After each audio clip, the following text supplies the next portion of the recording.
దేవుని పిల్లలారా, ఒక మంచి సంగతి ఈరోజు బైబిల్లో నుండి మనం నేర్చుకుంటాం. యెరూషలేము మందిరం తిరిగి కట్టబడుతుందా,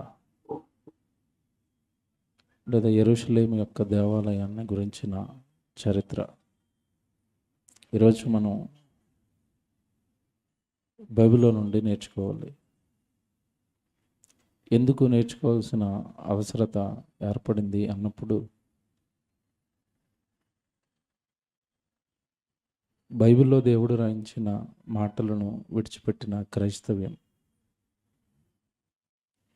కొంతమంది మనుషుల ఉద్దేశాలకు అనుగుణంగా వారి భక్తి జీవితాన్ని నడిపిస్తున్నారు.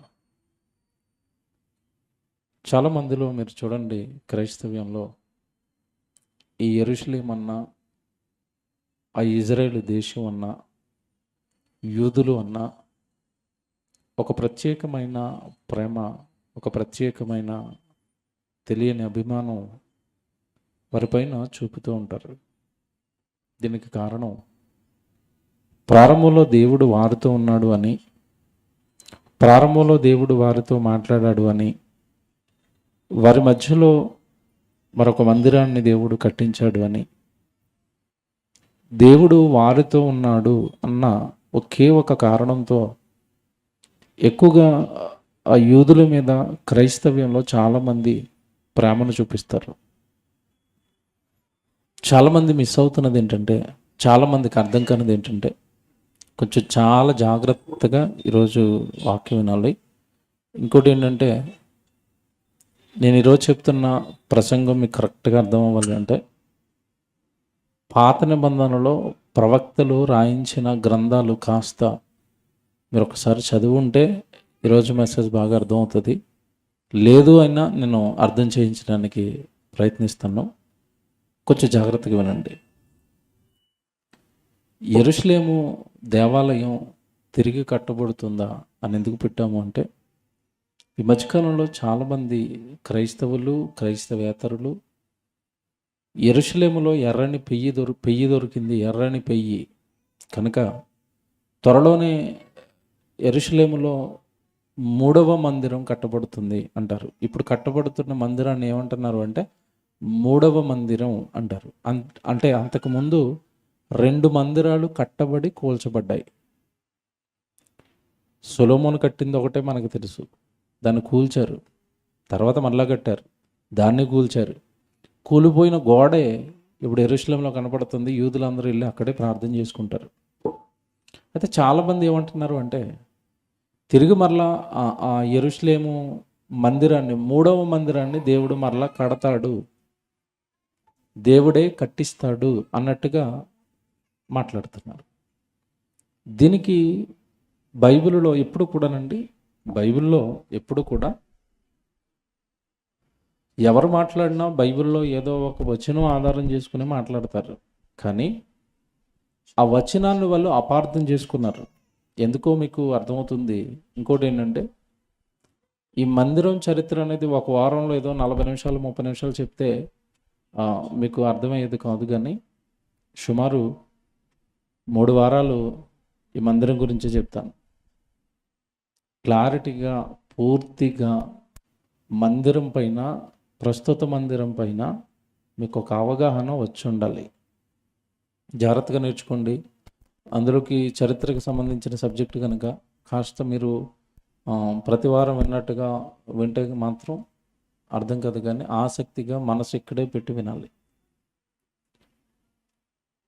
చరిత్రలో ఏం జరిగింది, ఈ మందిరం ఎవరు కట్టారు, ఎప్పుడు కట్టారు, ఎలా కట్టారు, ఎవరు కూల్చారు, తర్వాత ఇప్పుడు అంటున్నట్టుగా ఈ మధ్యకాలంలో ఎక్కువగానండి దాన్ని మాట్లాడుతున్నారు. యెరూషలేములో దేవుడు 3వ మందిరాన్ని కట్టించబోతున్నాడు, యూదులందరూ మళ్ళీ అక్కడికి తిరిగి వచ్చేస్తారు అని ఎక్కువగా మాట్లాడుతున్నారు.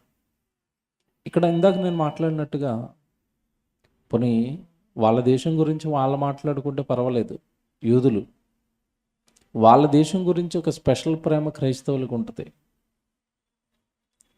ఇది నిజంగా బైబిల్లో దేవుడు ఒక జనాంగాన్ని ఒక జాతిని ప్రేమించాడంటే కాదండి. దేవుడు ఎప్పుడు కూడా ఒక జనాంగాన్నో ఒక జాతినో ప్రేమిస్తే దేవుడు పక్షపాత అవుతాడు.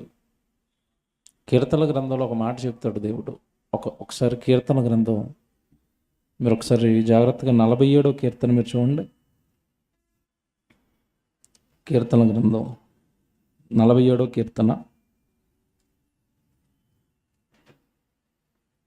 మొదటి 2 వచనాలు మీరు చూస్తే, కీర్తన గ్రంథం 47వ కీర్తన మొదటి 2 వచనాలు, సర్వజనులారా చప్పట్లు కొట్టుడి, జయధ్వనులతో దేవుని గూర్చి ఆర్భాటము చేయుడి. యెహోవా మహోన్నతుడు భయంకరుడు, ఆయన సర్వభూమికి మహారాజై ఉన్నాడు. చూసారా, సర్వభూమికి. దేవుడు అనగానే సర్వభూమికి మహారాజు. పైన ఏమన్నాడు, సర్వజనములారా చప్పట్లు కొట్టండి. అంటే అర్థం ఏంటంటే, దేవుడు అనగానే ఒక దేశానికి కాదు, ఒక జనాంగానికి కాదు, ఒక ప్రాంతానికి కాదు, అన్ని జనాంగాలను ఆయనే పుట్టించుకున్నాడు. 7వ వచనం కూడా చూడండి, అదే అధ్యాయంలో 7వ వచనంలో 7, 8 వచనాలు మీరు చూస్తే, దేవుడు సర్వభూమికి రాజై ఉన్నాడు, రమ్యముగా కీర్తనలు పాడుడి, దేవుడు అన్యజనులకు రాజై ఉన్నాడు. చూసారా మాటలకుందా, దేవుడు ఇశ్రాయేలుకే కాదట, ఎవరికి కూడా రాజట, అన్యజనులకు రాజై ఉన్నాడు. అన్యజనులు ఆయన పిల్లలు కదా. కాబట్టి నేను చాలా చోట్ల చూశానండి, క్రైస్తవ మందిరాలలో నేను వెళుతున్నప్పుడు ఆయా ప్రాంతాలలో క్రైస్తవ మందిరాల్లోనండి ఇశ్రాయేలు దేశానికి సంబంధించిన జెండా ఉంటుంది, స్టార్ లాగా, మీకు తెలుసు కదా వాళ్ళ జాతీయ జెండా. ఆ జెండా పట్టుకొచ్చి వీళ్ళు చర్చిలో వేసుకుంటారు. ఎందుకు యూదులను ఇశ్రాయేలులను స్పెషల్గా ప్రేమిస్తున్నారండి, ప్రత్యేకంగా ప్రేమిస్తున్నారు. దేవుడు ఈ మాటను బట్టి, ఇప్పుడు మీరు చదువుకున్న వచనాన్ని బట్టి, దేవుడు సర్వభూమికి రాజై ఉన్నాడు, ఆయన అన్యజనులకు కూడా రాజు. మరి ప్రారంభంలో ఇశ్రాయేలుతో ఉన్నాడు కదంటే, రక్షణ అనేది ఎక్కడో ఒక చోట ప్రారంభం అవ్వాలి. యూదులను ఎందుకు స్పెషల్గా ఎన్నుకున్నాడు అంటే, అబ్రహాముకి ఇచ్చిన వాగ్దానాన్ని బట్టి ఆయన సంతానం కనుక వాళ్ళలో నుంచి ప్రపంచ మానవాళికి రక్షణ తీసుకురావడానికి ఒక జాతిని ఎన్నుకుని అక్కడ నుంచి రక్షణ అనేది ప్రారంభించాడు తప్ప, అలాగని దేవుడు ఒక జాతినే ప్రేమిస్తాడు అంటే దేవుడు పక్షపాత అవుతాడు. ఇంకో మాట చెప్పనా మీకు, క్రైస్తవులకు అసలు దేవుడు ఉద్దేశాలు అర్థం అవ్వలేదు. చాలామంది ఆ యెరూషలేము మీద ప్రేమ చూపిస్తారు, ఆ జెండా మీద ప్రేమ చూపిస్తారు. మరికొంతమంది మరీ విచిత్రం, దేవుడు వాళ్ళతో తొలినాళ్ళలో మాట్లాడిన భాష ఏదైతే ఉందో, ఏ భాష, హిబ్రూ భాష మీద కూడా చాలామందికి స్పెషల్ ప్రేమ. హిబ్రూ భాష దేవుడు భాష అని చెప్పేవాళ్ళు కూడా ఉన్నారు క్రైస్తవ్యంలో. ఏమంటే హిబ్రూ భాషలో ఎందుకు మాట్లాడాడు అంటే, హిబ్రూ భాషలో ఎందుకు దేవుడు వాళ్ళతో మాట్లాడాల్సి వచ్చిందంటే, హిబ్రూ భాష మీద కాదు దేవుడికి ప్రేమ, అబ్రహాము మాట్లాడిన భాష అది. చాలామందికి ఇది కూడా తెలీదు. అబ్రహాము ఏ ఊరు నుంచి అయితే వచ్చాడో ఆ ఊర్లో అబ్రహాము ఏ భాషతో అయితే మాట్లాడుకున్నాడో ఆ భాష మాట్లాడితే అబ్రహాముకి అర్థమవుతుంది కనుక అబ్రహాముతో మాట్లాడడం ప్రారంభించాడు. మీరు నిర్గమకాండం చదువుతున్నప్పటికీ మొదటి అధ్యాయంలో ఐగుప్తు దేశంలో ఇశ్రాయేలు అందరూ కూడా బానిసత్వంలో ఉండేసరికి వాళ్ళని ఇశ్రాయేలీలు అని పిలవరు. ఏమని పిలుస్తారు తెలుసా, హెబ్రీయులు అని పిలుస్తారు. ఎవరిని పిలుస్తున్నారు హెబ్రీయులని? ఇశ్రాయేలీలని. హెబ్రీయులని ఎందుకు పిలుస్తున్నారు? వాళ్ళు హెబ్రీ భాష మాట్లాడుకుంటున్నారు కనుక. ఏమంటే మనల్ని అందరినీ ఏమని పిలుస్తారు చెప్పండి? తెలుగు వాళ్ళు అంటున్నారు. మనం తెలుగు వాళ్ళని ఎందుకు అన్నారు? కన్నడ వాళ్ళని ఎందుకు అంటున్నారు? తెలుగు భాష మాట్లాడతారు కనుక తెలుగు వాళ్ళు, కన్నడ భాష మాట్లాడతారు కనుక కన్నడ వాళ్ళు, వాళ్ళు హెబ్రీ భాష మాట్లాడారు కనుక హెబ్రీలు. దీనిని పట్టుకుని హెబ్రీ భాష దేవుడి భాష అని. ఏమంటే క్రైస్తవ్యంలో చాలామంది హిబ్రూ భాషను నేర్పించడానికి ఇన్స్టిట్యూట్లు ఓపెన్ చేస్తున్నారు. మన హైదరాబాద్లో గచ్చిబౌలిలో కూడా ఓపెన్ చేశారు. ఎవరైనా కావాలంటే నేర్చుకోవచ్చు వెళ్ళి ఫీజు కట్టి.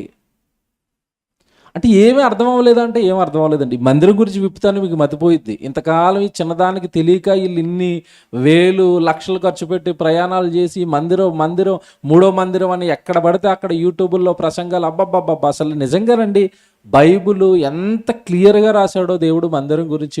3 వారాలు మీరు జాగ్రత్తగా వినాలి. ఇంకోటి చెప్తున్నాను, బాగా నోట్సులు రాసుకోండి. ఎందుకంటే భవిష్యత్తులో మీరు ఈ రాబోయే తరానికి సంగతులన్నీ చెప్పాలి. ఎందుకంటే ఈ పిచ్చి పెరుగుతూ వస్తుంది. యూదుల మీద పిచ్చి ప్రేమ, ఆ దేశం మీద పిచ్చి ప్రేమ, ఆ మందిరం మీద ఏదో స్పెషల్ ప్రేమ. విచిత్రం ఏంటంటే వాళ్ళు వెళ్తున్నా వాళ్ళ మందిరం మీద ఉండదు ప్రేమ. క్రైస్తవులకి వాళ్ళు గుడికి వెళ్తున్నారు కదా, వాళ్ళ సంఘానికి వెళ్తున్నారు కదా, ఆ సంఘం మీద ఉండదు ప్రేమ. ఏ మందిరం మీద ఉంటుంది? యెరూషలేము మందిరం మీద ఉంటుంది. నువ్వు వెళ్తున్న మందిరం మీద ప్రేమ చూపించరాదు? నువ్వు వెళుతున్న సంఘం మీద ప్రేమ చూపించరాదు? నువ్వు వెళుతున్న సంఘానికి ఏదో చేయరాదు? చేయరు. యెరూషలేము మందిరం అట. ఆ మందిరము, దాని చరిత్ర, దాని వెనకాల ఉన్న కోపము, దాన్ని కోల్చడానికి గల కారణాలు నిజంగా యెరూషలేము దేవుడు ఏమంటే దేవుడి యొక్క తోడు, దేవుడి యొక్క కృప యెరూషలేము మందిరం మీద ఉంటే అన్నిసార్లు అది ఎందుకు అన్ని రాజులకు అప్పగించబడి అంత దారుణంగా కోల్చబడుతుంది? ఎందుకు కోల్చబడుతుంది? దేవుని పిల్లరా, బైబిల్లోకి వెళ్దామండి. యెరూషలేము మందిరం తిరిగి కట్టబడుతుందా? మూడవ మందిరం గుర్తుపెట్టుకోండి. దీన్ని ఇప్పుడు వీళ్ళు ఏమంటున్నారు అంటే మూడవ మందిరం అంటారు. ఎందుకంటే అంతకుముందు 2 సార్లు కట్టబడింది. అసలు దీని ప్లేస్ ఎక్కడుంది అని మీరు ఆలోచిస్తేనండి, మీరు రాసుకుని తర్వాత చదువుకోండి. ఆదికాండం 22వ అధ్యాయంలో అబ్రహాము దేవుడు ఇస్సాకును బలిమ్మని అడుగుతాడు పరిశోధించడానికి. అబ్రహాం యొక్క విశ్వాసాన్ని పరిశోధించడానికి, నాయనా నీ కొడుకును నాకు బలిస్తావా ఇస్సాకును అని అడుగుతాడు కదా. ఆ ఇస్సాకును బలిమ్మన్నప్పుడు ఒక ప్రాంతం పేరు చెప్తాడు, ఒక కొండ పేరు చెప్తాడు. నువ్వు అక్కడికి వెళ్ళి నాకు బలివ్వాలి అంటాడు కదా. అబ్రహామును ఇస్సాకు బలివ్వడానికి ఏమంటే ఆ బలిపీఠం సిద్ధం చేసిన చోటే దావీదు గారు ఆ మందిరాన్ని కట్టడానికి నిర్ణయించాడు. గుర్తుపెట్టుకోండి ఇది ఒకటి. ఆ పర్వతం పైన ఉంటుంది. యెరూషలేము మందిరం అనేసరికి కింద ఉంటుంది, పర్వతం పైన ఉంటుంది. ఆ పర్వతాన్ని దేవుడు అబ్రహాముకి ఆ ప్రాంతాన్ని చూపించాడు కనుక ఇస్సాకును బలిమ్మని. దావీదు గారు ఎందుకు అదైతే బాగుంటుందని సెలెక్ట్ చేసి ఆ పర్వతం పైనే ఈ మందిర నిర్మాణం అనేది ప్రారంభించడానికి అవసరమైన బంగారము, వెండి, డబ్బు అంతా కూడా సమకూర్చి సొలొమోనుకి ఇచ్చి, నా తదనంతరం నువ్వు ఈ మందిరాన్ని కట్టాలి నాయనా అని చెప్పి మందిరాన్ని కట్టించాడు. ఓకే, జాగ్రత్తగా వినండి. ఇది మందిరపు పునాదులు ఎక్కడ పడ్డాయో చెప్తున్నాను.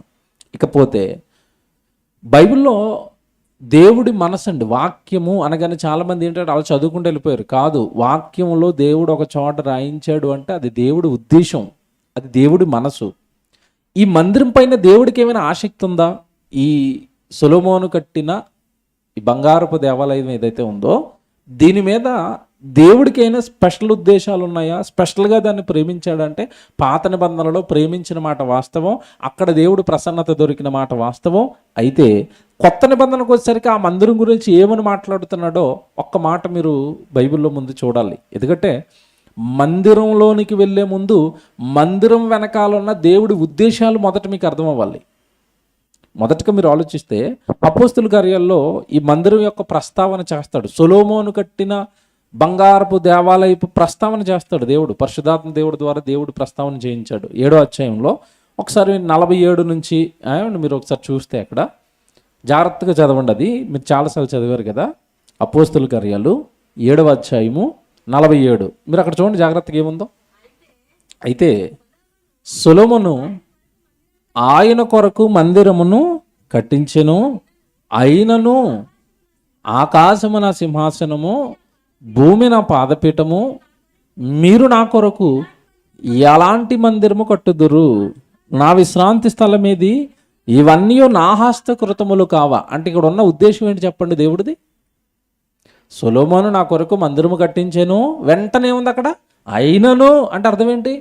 కట్టాడు అంటే దాని మీద ఏదో స్పెషల్గా ప్రేమ ఉన్నట్టుగా దేవుడికి ఏమి మనకు కనపడటం లేదు. చూడండి అక్కడ అయినను నా విశ్రాంతి స్థలం ఏది?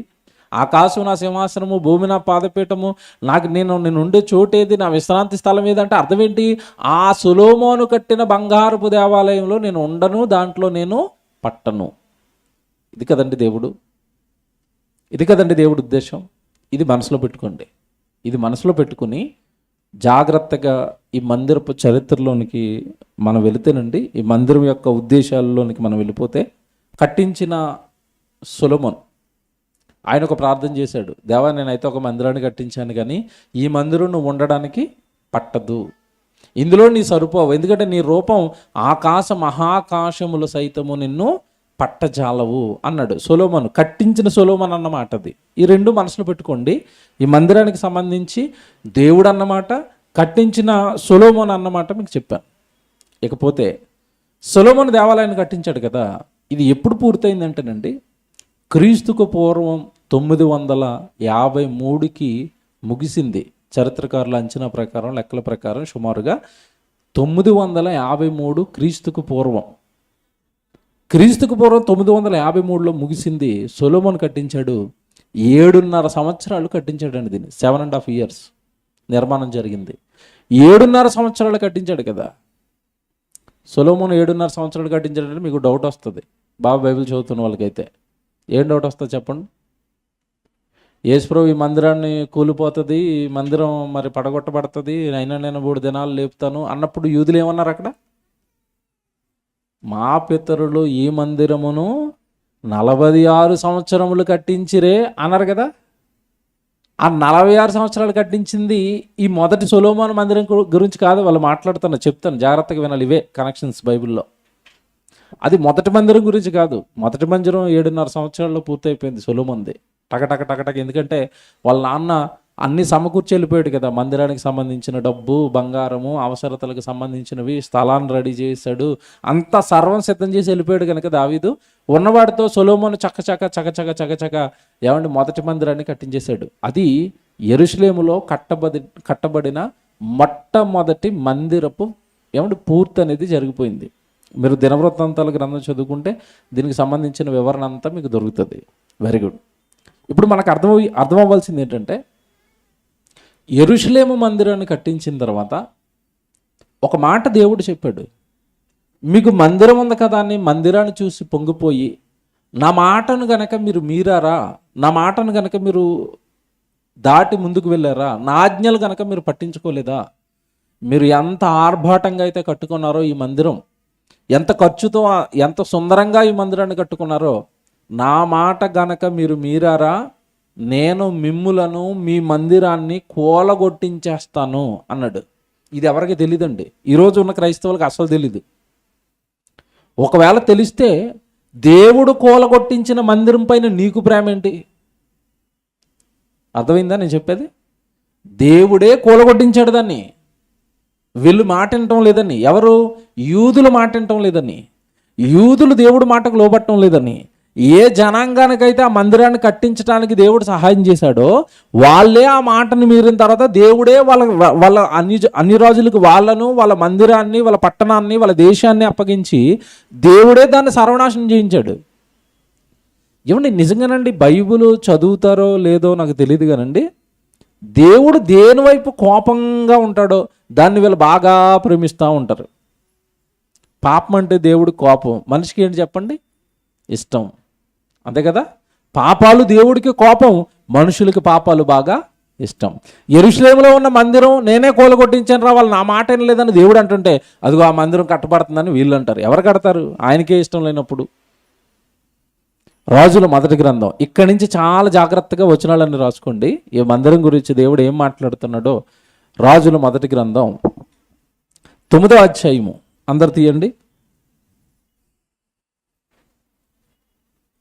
రాజుల మొదటి గ్రంథం 9వ అధ్యాయము 7వ వచనం నుంచి అందరు చదువుదాం.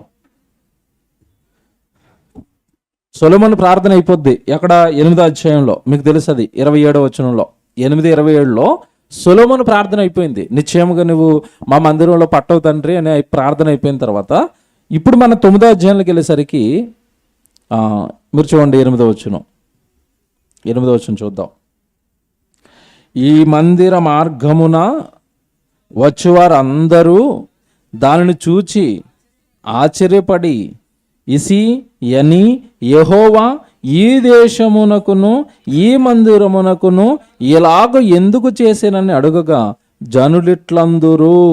చూసారా, ఈ మందిరమునకు దేవుడు ఎలాగూ ఎందుకు చేసినట. పైన 7వ వచనం చదువుతాం. ముందు 7వ వచనం చదువుతూ కొంచెం అర్థమవుతుంది. 7వ వచనం, నేను ఇశ్రాయేలుకి ఇచ్చిన ఈ దేశములో వారిని ఉండనీయక వారిని నిర్మూలన చేసి నా నామమునకు నేను పరిశుద్ధపరచిన ఈ మందిరమును నా సముఖములో నుండి కొట్టివేసేదను. అండర్లైన్ చేసుకోండి. దేన్ని కొడతానంటున్నాడు? సొలొమోను 8వ అధ్యాయంలో కట్టాడు కదా మందిరం. దాని గురించే మాట్లాడుతున్నాడు. మందిరం దగ్గర ప్రార్థన చేశాడు సొలొమోను నిలవబడి, అయ్యా నేను మందిరం కట్టేశాను, అయితే నువ్వు ఇందులో పట్టవు, కాస్త నీ నామము నీ ప్రత్యక్షత మేము ప్రార్థన చేసుకునేటప్పుడు ఈ మందిరం దగ్గర నీ చూపు మా మీద పెట్టు తండ్రి అన్నాడు. అంతే. ఎవరు నిజంగానండి, బైబిల్ అంతటిలో నేను పాఠం చెప్పాను, నెట్లో ఉంటుంది, మరలా వినండి. నెట్లో ఈ మధ్యకాలంలో బాగా డీటెయిల్డ్గా మాట్లాడాను. దొనకొండ అనే ఒక ప్రాంతంలో మొదటి రోజో రెండో రోజో మాట్లాడాను. మొత్తం వివరణ అంతా ఇచ్చేసానండి. అందులో పబ్లిక్ మీటింగ్లో దేవుని నివాసాన్ని మార్చిన మనుషులు అని మాట్లాడాను. అందులో సారం ఏంటంటే, అసలు ప్రారంభం నుంచి కూడా దేవుడికి అసలు ఏ స్థలం మీద ఇంట్రెస్ట్ లేదు. ఎవరికి తెలియదు ఇది. స్థలాల మీద అసలు దేవుడికి ఇంట్రెస్టే లేదు. దేవుడు ఎవరితో ఉండాలనుకున్నాడు తెలుసా? ప్రాంతంలో ఉండాలనుకోవటం లేదు, స్థలంలో ఉండాలనుకోవటం లేదు. ఎవరితో ఉండాలనుకున్నాడు అంటే మనుషులతో ఉండాలనుకున్నాడు. ఆదాము అవ్వలు ఏదైనా తోటలో ఉన్నారు కనుక ఏదైనా తోటలోకి దేవుడి సన్నిధి వచ్చేది. ఆ తర్వాత ఏదైనా తోటలోంచి వెళ్ళగొట్టబడ్డారు కయ్యను, వీళ్ళందరూ కూడా. బయట ఉంటున్నప్పుడు అక్కడ దేవుడి సన్నిధి దొరికేది. అందుకే కయ్యను గడికి శిక్ష వేసేటప్పుడు కయ్యను చాలా ఏడుస్తాడు తెలుసండి. వాడు నరహంతకుడు అయినా సరే ఎంత ఏడ్చాడో తెలుసండి. వాడు ఏడ్చింది దేనికోసమో తెలుసా?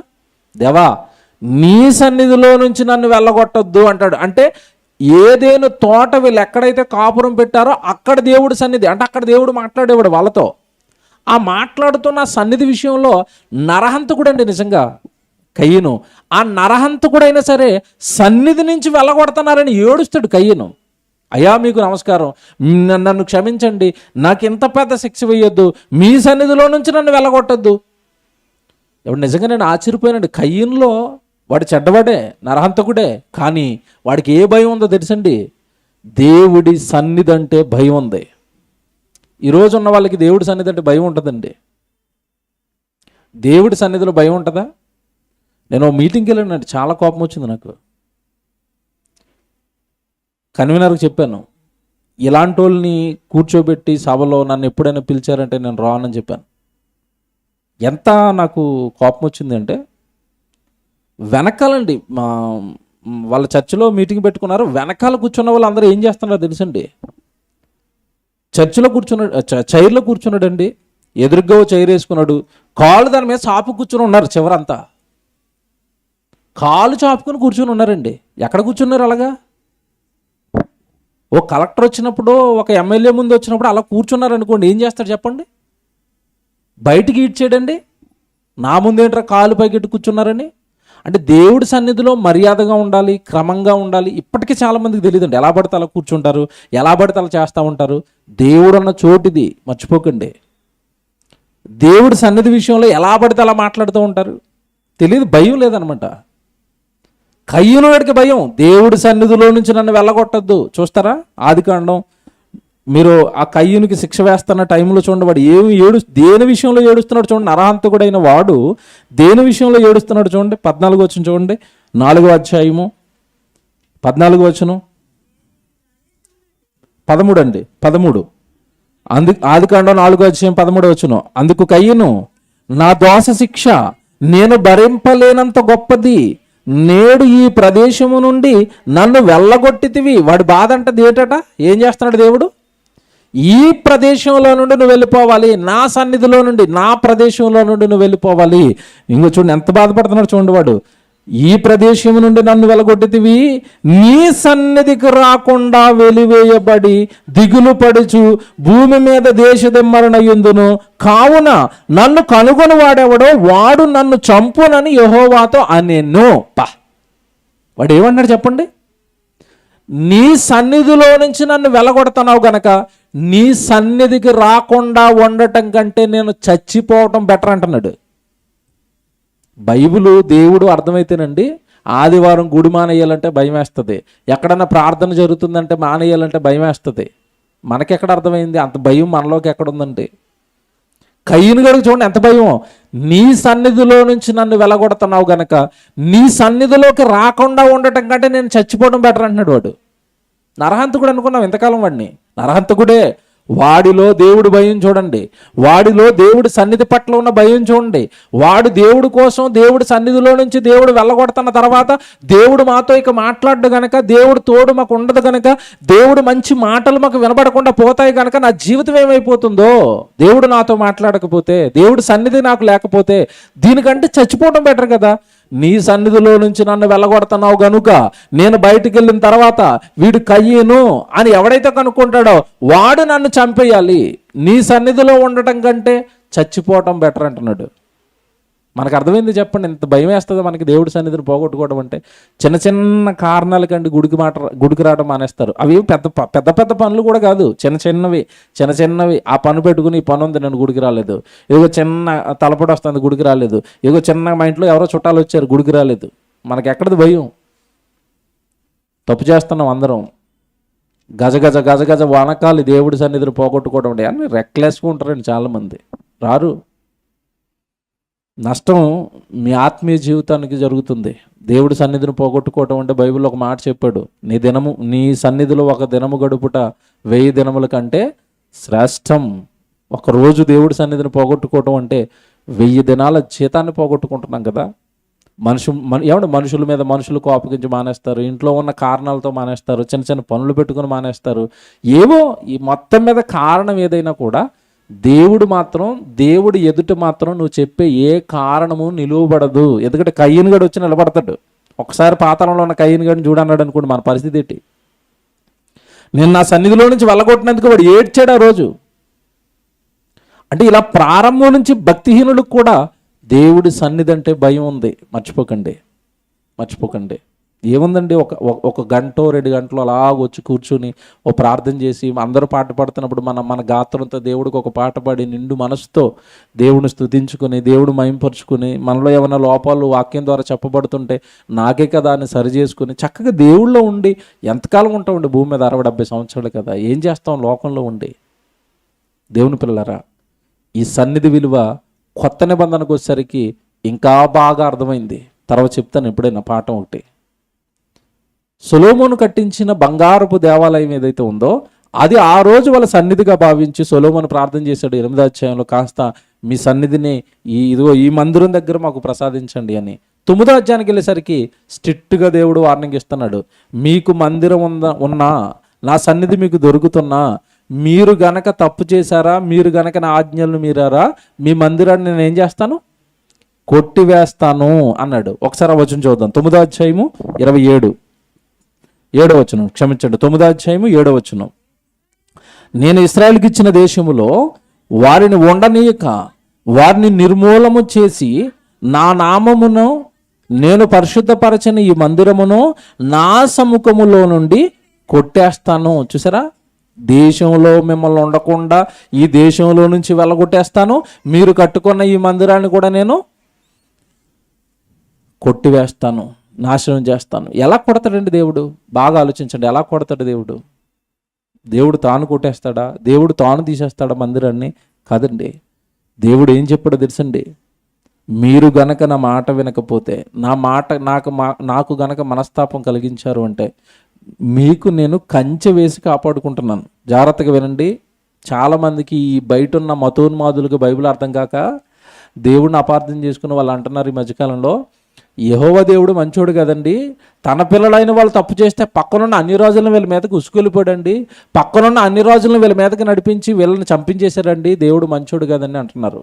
కాబట్టి దేవుడు ఎప్పుడు కూడా కావలసి ఇంకొక జనాన్ని రేపి వీళ్ళని కొట్టండి, వాళ్ళని చంపండి, వాళ్ళని తన్నుకు చావండి అని యుద్ధాలు పెట్టేవాడు కాదు దేవుడు.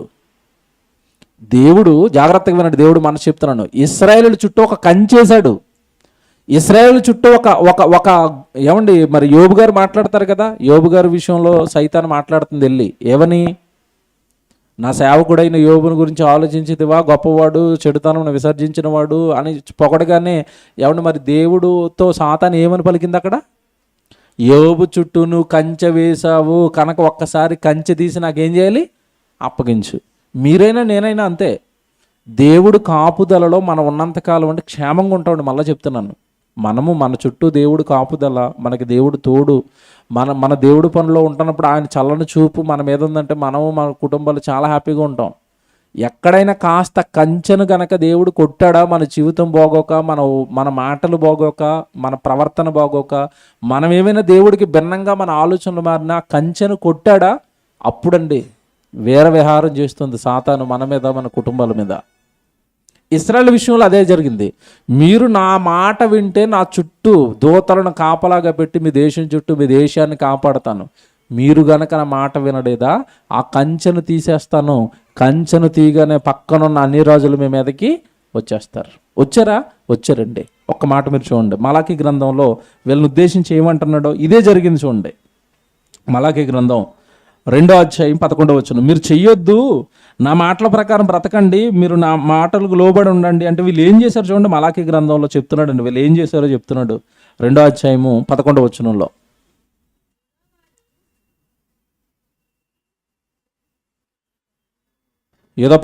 మలాకీ గ్రంథం 2వ అధ్యాయము 11వ వచనం.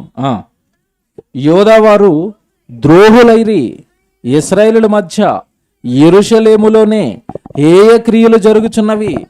యోదావారు యెహోవాకు ప్రియమైన పరిశుద్ధ స్థలము అపవిత్రపరచి అన్య దేవతల పిల్లలను పెండ్లి చేసుకొనిరి. చూసారా, వీళ్ళకి ఏదొద్దురా చెయ్యొద్దురా అన్నాడు, అదే చేశారు చూడండి.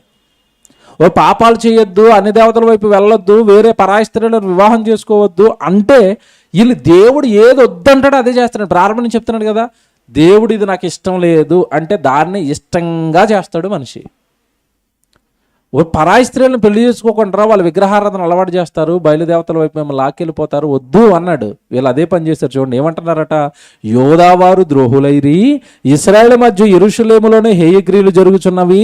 యోదావారు యెహోవాకు ప్రియమైన పరిశుద్ధ స్థలమైన అపవిత్రపరచి అన్య దేవతల పిల్లలను వాళ్ళు ఏం చేశారట, పెండ్లి చేసుకున్నారు. ఇప్పుడు ఏం చెప్పాడు, మొదట మీరు గనక నా మాటను మీరారా మిమ్మల్ని ఏం చేస్తా అన్నాడు, నా దేశంలో నుంచి వెళ్ళగొడతాను, మీ కొరకు కట్టించిన ఈ మందిరాన్ని ఏం చేస్తాను, కొట్టివేస్తాను అన్నాడు. ఇప్పుడు వీళ్ళు పాపం చేశారు కదా, ఇప్పుడు దేవుడు ఏం చేయాలి చెప్పండి, దేవుడు ఏం చేయాలి, అన్న మాటను నెరవేర్చాలి. అన్నది అన్నట్టుగానే సొలొమోను 7.5 సంవత్సరాలు కష్టపడి కట్టించిన తొలి మందిరం, మొదటి మందిరం అయిన యెరూషలేము మందిరాన్ని దేవుడు పక్కనే ఉన్న బబులోను రాజులకు అప్పగించేశాడు. బబులోను మహాసామ్రాజ్యం మీకు తెలుసు కదా, ఈ ప్రపంచాన్ని పరిపాలించిన సామ్రాజ్యాలలో మొట్టమొదటి సామ్రాజ్యమైన బబులోను మహాసామ్రాజ్యం నెబుకద్నెజరుకి అప్పగించాడు. వాడొచ్చి ఈ మందిరాన్ని మొత్తం ధ్వంసం చేశాడండి. మందిరాన్ని ధ్వంసం చేశాడు, మందిరంలో విలువైన వస్తువులన్నీ పట్టుకున్నాడు. ఆ తర్వాత యూదులందరిని కూడా చెరపట్టాడు. మందిరంలో ఉన్న విలువైన వస్తువులను, మందిరాన్ని కాల్చాడు, నాశనం చేశాడు. మందిరంలో ఉన్న వస్తువులన్నిటినీ వాడు బబులోను చెరలోనికి, బబులోను దేశానికి పట్టుకుని వెళ్ళిపోయాడు. అప్పుడే ఈ యూదులందరినీ కూడా చెరలోకి తీసుకుని వెళ్ళిపోయాడు.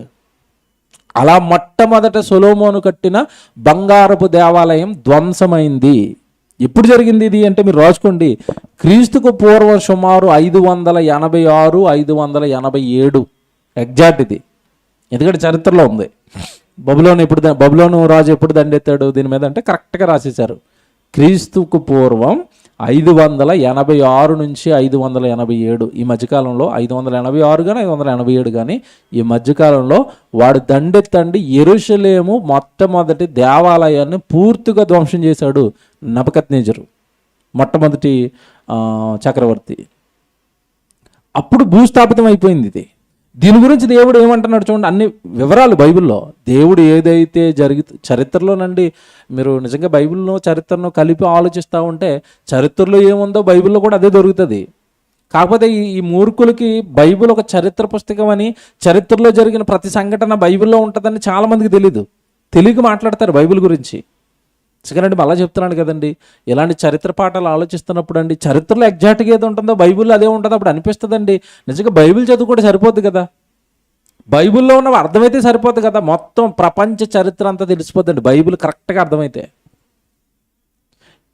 ఈ మందిరం గురించి దేవుడు ఏమంటున్నాడు చూడండి, నాశనం అయిపోయింది ఈ మందిరం గురించి, మొట్టమొదటి నాశనం అయిపోయింది కదా, ఈ మందిరం గురించి దేవుడు ఏం రాస్తున్నాడు చూడండి. దినవృత్తాంతాల 2వ గ్రంథం, దినవృత్తాంతాలు 2వ గ్రంథం, అందరు జాగ్రత్తగా రాసుకోండి. 36వ అధ్యాయము 14 నుంచి 19 వరకు చదువుదాం. దినవృత్తాంతాల 2వ గ్రంథం 36వ అధ్యాయం అండి. 36వ అధ్యాయము 14వ వచనం చూద్దాం. అదియుగాక యాజకులలోను జనులలోను అధిపతులకు వారు బహుద్రోహులై యెహోవా యెరూషలేములో పరిశుద్ధపరచబడిన యెహోవా మందిరాన్ని వీళ్ళు ఏం చేశారట? అపవిత్రపరిచిరి. వారి పితరుల దేవుడైన యెహోవా తన జనుల యందును తన నివాస స్థలమందును కటాక్షము గలవాడై వారి యొద్దకు తన దూతల ద్వారా వర్తమానము పంపుచూ వచ్చెను. ఆయన పెందలకడ లేచి పంపుచూ వచ్చినను వారి దేవుని దూతలను ఎగతాళి చేయుచు ఆయన వాక్యములను తృణీకరించుచు ఆయన ప్రవక్తలను హింసించుచు రాగా నివారింప శక్యము కాకుండా యెహోవా కోపము ఆయన జనుల మీదకి వచ్చెను. ఎవరి మీద కోపం వచ్చింది? యూదుల మీదకి కోపం వచ్చింది. జాగ్రత్తగా వినండి. దేవుడు ఒకనాడు నా జనాంగం అని చెప్పుకున్నాడు, అదే పట్టుకుని ఊగిసలాడుతున్నారు ఇప్పటి వరకు క్రైస్తవులు. కానీ వాళ్ళ మీదకి నివారింప శక్యము కానీ కోపం వచ్చింది ఆ జాతి మీదకి. ఆ కోపం అర్థం అవట్లేదేంటి మీకు? ఆ కోపం మీకు అర్థం అవటం లేదండి. మాస్టరు ఎవడో హోంవర్క్ చేయలేదు, వాడి మీద గట్టిగా కోపంగా ఉన్నాడు, ఒరే కరతండ్రా అన్నాడు, కొట్టడానికి సిద్ధపడుతున్నాడు అనుకోండి. ఆ టైంలో పక్కోడు వెళ్ళాడు అడ్డు, వాడిని ఏం చేస్తాడు చెప్పండి? ఎవడు హోంవర్క్ చేయలేదో, ఎవడైతే తప్పు చేశాడో వాడిని మాస్టర్ కొట్టడానికి సిద్ధపడుతున్నాడు, పక్కన ఇంకొకటి వెళ్ళాడు అనుకోండి, ఆడినట్టు కూడా విరుగుతుంది. ఈరోజు యూదుల మీద ఏమంటే ఈ ఇశ్రాయేలు జాతి మీద దేవుడు కోపంతో మండిపోతుంటే, వాళ్ళ మీదే కాదు అన్ని జాతుల మీద దేవుడికి కోపం ఉంది. అన్ని జాతుల్లో నుంచి దేవుడికి రక్షించాలనుకుంటున్నాడు. స్పెషల్ ప్రేమలు ఏమి ఉండవు దేవుడికి. మనుషులు లాంటి వాడు కాదు ఒకళ్ళొకలాగా ప్రేమించడానికి. పక్షపాతాలు మనుషులకు ఉంటాయి తప్ప దేవుడికి ఉండదు. కనుక వాళ్ళు ఆ రోజు పాపం చేశారు, నేరం చేశారు, శిక్షించడానికి దేవుడు సిద్ధపడ్డాడు. ఇక్కడ రాయబడిన మాట చూడండి, ఎంత భయంకరమైన మాట ఉండదు. నివారింప శక్యము కాని కోపమట. ఎవరిది? దేవునిది. నివారింప శక్యము కాకుండా యెహోవా కోపము ఆ జనుల మీదకి వచ్చెను. ఆయన వారి మీదకి 15వ వచనం చూసుకోండి, పంపించాడని చెప్పాను కదా బబులోను రాజుని. ఇదిగో చెప్తున్నాడు ఇప్పుడు ఇక్కడ, జాగ్రత్తగా రాసుకోండి. ఆయన వారి మీదకి కల్దీయుల రాజును రప్పింపగా. కల్దీయులు అనగానే ఎవరో కాదు, మళ్ళీ బబులోనీలే. బబులోనికి ఉన్న మరో పేరే కల్దీయ ప్రాంతం అంటారు దాన్ని. అప్పుడు బబులోన్ అని పిలవబడింది. ఇప్పుడు ఏంటో తెలుసా దాని పేరు? ఇరాక్. ఇదే ఇప్పుడున్న ప్రస్తుత ఇరాక్ దేశమే ఈ బబులోను, కల్దీయ. ఓకే, ఇప్పుడు వీళ్ళని పంపించాడట. వీళ్ళ మీదకి రప్పింపక, ఆయన వారి మీదకి కల్దీయుల రాజును రప్పింపక, అతడు వారికి పరిశుద్ధ స్థలముగానున్న మందిరములోనే వారి యవ్వనులను ఖడ్గము చేత సంహరించెను. ఇది చూడండి ఎంత దారుణం ఉండేది. ఈ యూదులలో ఉన్న యవనస్తులను అంటే ఎక్కడ చంపేటట్టు వాడు? ఏది దేవుడు మందిరం, అక్కడికి వెళితే ఏదో దేవుడు మా పైన చూపుతాడు అలా మీరు అనుకుంటున్నారేమో. ఆ మందిరంలోనే ఇశ్రాయేలీయుల యవ్వనులు చచ్చిపోయారు. ఆ మందిరంలోనే. తెలియదు ఇది ఎవరికి. రక్తకాండ ఏమంటే రక్తం ఏరులై పారింది ఆ మందిరంలో. మందిరము ఏముంది అందులో? దేవుడు ప్రసన్నత, దేవుడు చూపు, దేవుడు ఆలోచన ఎప్పుడో మరలిపోయినాయి దాని మీద నుంచి. ప్రారంభంలో మీరు అనుకుంటున్నది ఎప్పుడు దేవుడు దానిపైన చూపించింది ఎప్పుడు? సొలొమోను కట్టిన తర్వాత అండి. కొద్ది కాలం అండి అది, సుమారు నాకు తెలుసండి ఒక 350 సంవత్సరాలు, 300 నుంచి 350 సంవత్సరాలు మాత్రమే ప్రశాంతంగా ఉంది ఆ మందిరం. అక్కడ దేవుడు బలులు జరిగాయి, అక్కడ దేవుడికి ఆరాధనలు జరిగాయి, అంతేనండి. ఆ 300 సంవత్సరాలు పోయిన తర్వాత అండి రక్తపు ఏర్లు అండి ఆ యెరూషలేము మందిరం చుట్టూ. ఆ యెరూషలేములో కానీ, ఆ మందిరంలో కానీ, ఆ మందిరం చుట్టూ ఉన్న పట్టణంలో కానీ రక్తపు టేర్లు పారాయి. కారణం, ఈ యోధ జాతి దేవుడి మీద తిరగబడింది, దేవుడి మాటకు లోబడలేదు, యవ్వనులు చచ్చిపోయారు. ఆ మాట చూడండి ఎంత బాగుందో. ఆయన వారి మీదకి కల్దీయుల రాజును రప్పింపక, అతడు వారికి పరిశుద్ధ స్థలముగా ఉన్న మందిరములోనే వారి యవ్వనులు ఖడ్గము చేత సంహరించెను. అతడు యవ్వనుల యందైనను, యువతుల యందైనను, ముసలివారి యందైనను, నెరసిన వెంట్రుకల వారి యందైనను కనికరింపలేదు. దేవుడు వారందరినీ అతని చేతికి అప్పగించెను. చూసారా ఎవరు అప్పగించారట వీళ్ళని? ఇంత దారుణంగా ముసలి వాళ్ళు, యువతులు, యువకులు అందరూ చచ్చిపోవడానికి వాళ్ళ చేతికి అప్పగించింది ఎవరట? దేవుడు అప్పగించాడండి. దేవుడు అన్ని రాజులకు వాళ్ళని అప్పగిస్తే వాళ్ళు వచ్చి మందిరాన్ని కూల్చి చేస్తుంటే ఏమండి ఇంకో మాట చెప్పండి. ఇప్పుడు ఇక్కడ మీరు ఇంకా నవ్వుకుంటారు. మీరు నవ్వుకునేది ఏంటంటే ఈ మధ్యకాలంలో అంటే ఒక అతను అంటున్నాడు, యెరూషలేము క్షేమం కొరకు మనం అందరం ప్రార్థన చేద్దాం అంటున్నాడు. దేనికోసం చేయాలట ప్రార్థన? యెరూషలేము క్షేమం కోసం ప్రార్థన చేయాలట. ఇక్కడేమన్నాడు దేవుడు, నేనే వాళ్ళని అన్ని రాజులకు అప్పగించాను, నేనే కోపంతో రగిలిపోతానని వాళ్ళ మీద. అంటే వాళ్ళ గురించి నువ్వు ప్రార్థన చేసావు అనుకో, నీకేంటి దరువు? నీ జీవితం మీద నువ్వు చూసుకోరాదు, నువ్వు ఉంటున్న దేశం మీద నువ్వు చూసుకోరాదు, నువ్వు ఉంటున్న గ్రామం మీద నువ్వు చూసుకోరాదు, నువ్వు ఉంటున్న రాష్ట్రం మీద చూసుకోరాదు, నీ చుట్టుపక్కల వాళ్ళు మారలేదని వాళ్ళ గురించి ఆలోచించరాదు. ఎక్కడో ఉన్న యెరూషలేమట. ఎందుకయ్యా పిచ్చి ప్రేమలు పెంచుకున్నారు వాళ్ళ మీద? మీకు తెలీదు, సబ్జెక్ట్ రాదు మీకు. అంటే బైబిల్ పరంగా దేవుడు కాలానుగుణంగా చేసిన మార్పులు మీకు తెలియక మాట్లాడుతున్నారు. ఇవన్నీ రగిలిపోతున్నాడు యెరూషలేం మీద దేవుడు. చూడండి, ఎవడు ముసలి వాళ్ళని కూడా అప్పగించేశారంటే ఏంటండి మీరు చెప్పండి? యువతలను అప్పగించేశారట, యవ్వనులను అప్పగించేశారట, నెరిసిన వెంట్రుకలు గల వాళ్ళని అప్పగించేశారట. అందరినీ కత్తితోనండి, కత్తి వాత చంపాడండి ఆ రోజు కల్దీ రాజు. దేవుని పిల్లలారా, ఇది యెరూషలేము యొక్క ప్రారంభపు మందిరం. జాగ్రత్తగా వినాలి. ఇప్పుడు 3వ మందిరం కట్టబడుతుందంటే ఇప్పటివరకు నేను చెప్పిన చరిత్ర అంతా కూడా మొదటి మందిరపు చరిత్ర. అదే ప్రాంతంలో మొట్టమొదటి సొలొమోను కట్టించిన మందిరము చరిత్ర అనేది ఇలా ముగిసింది. ఇలా దారుణంగా అది ఏమండి కొట్టివేయబడింది. కిందకలా మీరు చదువుకుంటే 19వ వచనానికి కూడా రండి. 19వ వచనానికి ఇంకా చెప్తాడు చూడండి. 18వ వచనం, మరియు బబులోను రాజు పెద్దలనేమి చిన్నలనేమి మందిరపు ఉపకరణములన్నిటినీ యెహోవా మందిరములో నిధులలోనేమి, రాజు నిధులలోదేమి, అధిపతుల నిధులలోదేమి దొరికిన ద్రవ్యం అంతయు బబులోనుకు తీసుకొని పోయెను. ఎక్కడి నుంచి పట్టుకెళ్ళిపోతున్నాడు ఇదంతా? మందిరంలో ఆహారం ఉండాలి కదా అని దశంభాగాల ఆహారాలన్నీ పట్టుకొచ్చి మందిరంలో పెట్టమన్నాడు. ముందు మందిరంలో సేవ జరిగిస్తున్న వాళ్ళకి పెడదామని అలా కాస్త డబ్బు సమకూర్చుకున్నారు. అధిపతులకు జీతాలు ఇవ్వడానికి కాస్త డబ్బు సమకూర్చుకున్నారు. కానుకల పెట్లు అక్కడే ఉన్నాయి. ఈ యుద్ధానికి వచ్చిన బబులోను రాజు అండి మొత్తం ఎత్తుకుని వెళ్ళిపోయాడు అండి. మొత్తం తీసుకుని వెళ్ళిపోయాడు. అదే చెప్తున్నాడు ఇక్కడ. మొత్తం తీసుకుని వెళ్ళిపోతున్నాడట. 19వ వచనం చూడండి. అదియోగాక కల్దీయులు దేవుని మందిరమును తగులబెట్టి, అండర్లైన్ చేయండి, ఏం చేశారు? లోపలున్న ధనము, బంగారము, వెండి, ద్రవ్యము, ఆహారము అంతా తీసేసుకుని వట్టిగా విడిచిపెట్టలేదట మందిరాన్ని. ఏం చేశారు? కాల్చేశారండి. నిప్పట్టించి కాల్చేశారు తొలి మందిరాన్ని. ఏమిటి నేను మాట్లాడుతున్నానండి, దేవుడు అనుమతి లేకుండా ఇదంతా జరుగుతుంది అక్కడ? దేవుడు అనుమతితోనే జరుగుతుందా? సరే, దేవుడు తగలబెడుతుంటే, దేవుడే అన్ని రాజులకు అప్పగిస్తుంటే నువ్వేంటి దాని మీద నీకేటి ప్రేమ? నాకు ఎందుకునండి ఆ దేశం జెండాలు పెట్టుకుంటారు. ఆ పెద్ద పెద్ద మరో చోటకి వెళ్ళానండి, నిజంగా నేను ఆశ్చర్యపోయాను.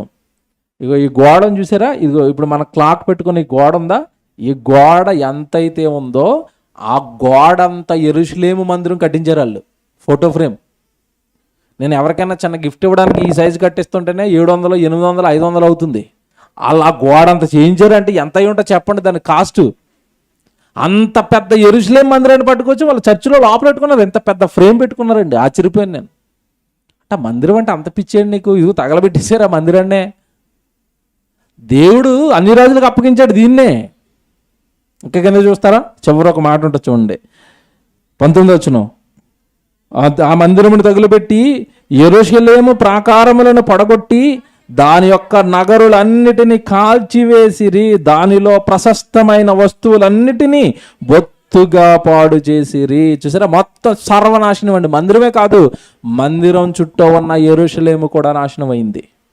Very good. ఇప్పటి వరకు నేను ఏం చెప్పాను అంటే జస్ట్ మొదటి మందిరం గురించి.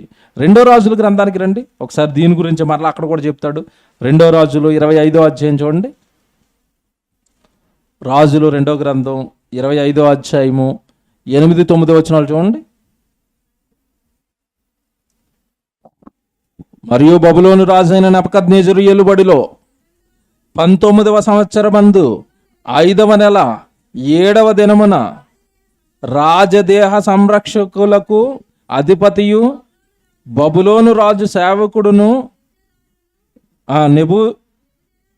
నెబూజరాదాను యెరూషలేమునకు వచ్చి యెహోవా మందిరమును, రాజనగరును, యెరూషలేమునందున్న ఇండ్లన్నిటినీ గొప్పవారి ఇండ్లన్నిటినీ అగ్ని చేత కాల్పించెను. చూసారండి, సర్వనాశనం అయింది యెరూషలేం. ఇప్పటి వరకు మీకు ఏం చెప్పానంటే మొదటి దాని గురించి చెప్పాను, మొదటి మందిరం యొక్క నాశనం చెప్పాను. ఆ తర్వాత అండి ఎక్కడితో ముగిస్తున్నాను, జాగ్రత్తగా ఇవన్నీ గుర్తుపెట్టుకుని వచ్చేవారం రావాలి. ఇప్పటి వరకు మొదటి మందిరం కట్టడం, ఆ మొదటి మందిరాన్ని నెబుకద్నెజరు దాడి చేసి దాన్ని కాల్చివేయటం ఇక్కడ వరకు జరిగింది కదా. ఇది జరిగిన తర్వాత జాగ్రత్తగా వినండి, మొట్టమొదటి మందిరం ఇలాగ నాశనం అయిపోయిన తర్వాత అండి ఇక యూదులందరూ నండి చల్లాచెదురైపోయారండి. యెరూషలేం పట్టణాన్ని మొత్తం కాల్చేశాడు. ఆ ప్రాకారాలు గోడలు కట్టుకున్నారు, రాజులు రాకుండా గోడలను కూల్చేశాడు. కూల్చడమే కాదు, ఆ పట్టణాన్ని అగ్గేసి కాల్చేశారండి. ఇంత భయంకరమైన జనాంగం, ఇంత భయంకరమైన ఏమంటే ఒకప్పుడు గొప్పగా వెలుగొందిన ఈ ఇశ్రాయేల్ జాతికి ఈ గతి పట్టడానికి కారణం అండి ఒకటే. ఈరోజు మనకి దేవుడు నేర్పుతున్న పాఠం ఏంటంటే, దేవుడి మాటకు లోబడకపోవటం, దేవుడి మాటను వినకపోవటం, దేవుడి మాటను మనసులో పెట్టుకుని బ్రతకకపోవటం, దేవుడికి విరుద్ధమైన కార్యక్రమాలు చేయటం, దేవుడికి ఇష్టం లేని కార్యక్రమాలు మనం ఆలోచించుకోవటం. ఇదేనండి పతనానికి. ఏ జాతి పతనమైనా, ఏ మనిషి పతనమైనా, ఏ కుటుంబ పతనమైనా ఒకదానిని బట్టే జరుగుతుంది. మనసులో దైవ వ్యతిరేక కార్యక్రమాలు, ఆలోచనల, వాటి కార్యక్రమాల ఏమంటే మనం నాశనం అవడానికి కారణమవుతుందంటే. ఇప్పుడు ఒక మాట అడుగుతాను నేను, అసలు ఈ మందిరాన్ని కడతాను అని దావీదు అన్నప్పుడు దావీదుతో దేవుడు ఎంత ప్రేమగా మాట్లాడాడో మీకు తెలియదు కదా. ఎంత ప్రేమగా మాట్లాడాడు దావీదు, నేను ఐగుప్తులో ఇశ్రాయేలును విడిపించిన నాట నుండి నేను అరణ్యంలో ఉన్నాను కదా, మందసంలో, ఆ గుడారంలో ఉండిపోయాను కదా, ఆ డేరాల్లో ఉండిపోయాను కదా, నువ్వు నాకు ఒక మందిరాన్ని కట్టించాలనుకుంటున్నావా? హ్యాట్సాప్ నాయనా, నువ్వు చాలా మంచి ఆలోచన అన్నాడు. ఏమంటే ఆ మందిరాన్ని కట్టించాలనుకున్నప్పుడు ఆ స్థలం కొనే విషయంలో కూడా నిజంగానండి ఆ స్థలం దొరికేంత వరకు నుండి దావీదు నిద్రపోలేదు. దేవుడి మందిరానికి నేను స్థలం కొనేంత వరకు నేను నిద్రపోను అన్నాడు. దేవుడు అనుకున్నట్టుగానే తోడుగా ఉన్నాడు.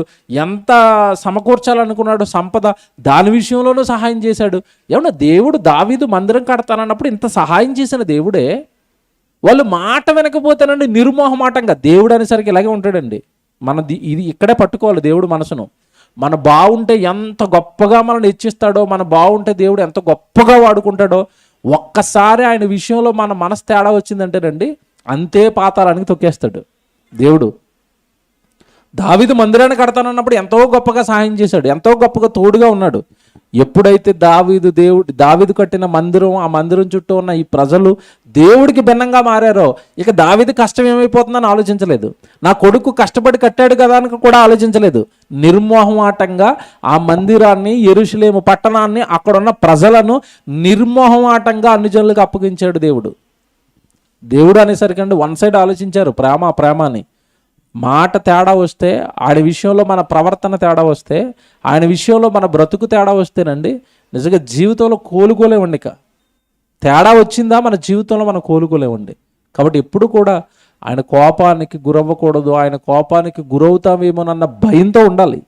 భయంతో ఉంటే చాలండి. ఆ భయమే మనల్ని తప్పులు చేయనివ్వకుండా బ్రతికిస్తుంది.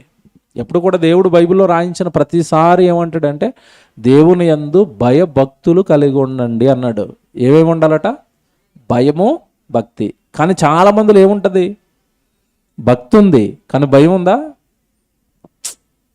భయం ఉంటుందండి. దేవుడు భయం ఉంటుందా? భయం ఉండదండి. భక్తి ఉంది, దేవుడు అంటే ఇష్టమే, దేవుడు అంటే ప్రేమే, దేవుడి కార్యక్రమాలు అంటే ఇష్టమే, భక్తి ఉంది. భయం ఏది? భయం ఉండాలి కదా. ఇశ్రాయేలు పాడైపోవడానికి కారణం ఏంటో తెలుసండి, వాళ్ళకి ఏం మరిచారు? వాళ్ళు భయం మరిచారు. భయం మరిచిన తర్వాత నేను ఒకసారి ఈ పాఠం చెప్దామని యెరూషలేం మందిరము దాని చరిత్ర అంతా ఆలోచిస్తుంటేనండి, దానిని తగులు పెట్టిన విధానాన్ని ఒక అతను 3Dలో ఊహించి షూట్ చేసి పెట్టాడండి. నిజంగా నా మనసు అంతా కకలవికలం అయిపోయింది. దేవుడు ఒకప్పుడు సొలొమోను మందిరం అని, దావీదు కట్టించిన మందిరం అని గొప్పగా దేవుడు చెప్పించిన మందిరానికి గతి పట్టిందా? ఆ మందిరాన్ని అంత దారుణంగా కాల్చేశాడా? మీరు ఇప్పుడు చదువుకున్న మాటలవే కదనండి. అగ్గితో కాల్చేశారట మందిరాన్ని, యెరూషలేం పట్టణాన్ని, అక్కడున్న ప్రజలందరినీ ఆ మందిరంలో కత్తితో నరికారట. ఇది యెరూషలేం చరిత్ర. ఏ చరిత్ర ఇదంతా? మొదటి మందిరపు చరిత్ర. వచ్చే వారం చెప్తాను ఈ కూలిపోయిన ఈ మొదటి మందిరం, కాల్చబడిన ఈ మొదటి మందిరం ప్లేస్లో మరలా కొంతమంది రాజులు వచ్చారు, మరలా కొంతమంది దేవుడు పిల్లలు వచ్చారు, వాళ్ళు మరలా తిరిగి మందిరాన్ని నిలబెట్టారు. దాన్ని కొద్ది కాలానికి మళ్ళా దాన్ని పతనం జరిగిపోయింది. ఆ కూలిపోయింది రెండో మందిరం. ఇప్పుడు అందరూ ఎదురు చూస్తున్నది ఏ మందిరం కోసం? మూడో మందిరం కోసం. అసలు ఆ మూడో మందిరం గురించి బైబిల్లో కొన్ని వచనాలు వీళ్ళు తప్పుగా అపార్థం చేసుకుని మూడో మందిరం అంటున్నారు. రేపు వచ్చే వారం రెండో మందిరం ఆలోచిద్దాం. చివరి రోజు అసలు మూడో మందిరపు ప్రస్తావన బైబిల్లో ఉందా లేదా? మూడో మందిరాన్ని దేవుడు కట్టిస్తానని ఎక్కడైనా మనుషులకు, ఆ రోజున్న యూదులకు కానీ ఇప్పుడున్న యోధ జాతికి కానీ దేవుడు ఏమైనా వాగ్దానం ఇచ్చాడా అంటే బైబిల్లో ఒక వచనం చూపిస్తారండి. ఇప్పటికే మూడో మందిరాన్ని దేవుడు కడతాడని వాగ్దానం ఇచ్చాడు అని ఒక వచనాన్ని చూపిస్తారు. అది పచ్చి అబద్ధం. ఆ వచనం యొక్క అర్థం అది కాదు. ఇలా అపార్థం చేసుకున్నారు. కనుక ఈ 2 వారాలు కంటిన్యూగా మీరు వింటే మందిరపు చరిత్ర అంతా పూర్తిగా మీకు అర్థమవుతుంది. ఓకే.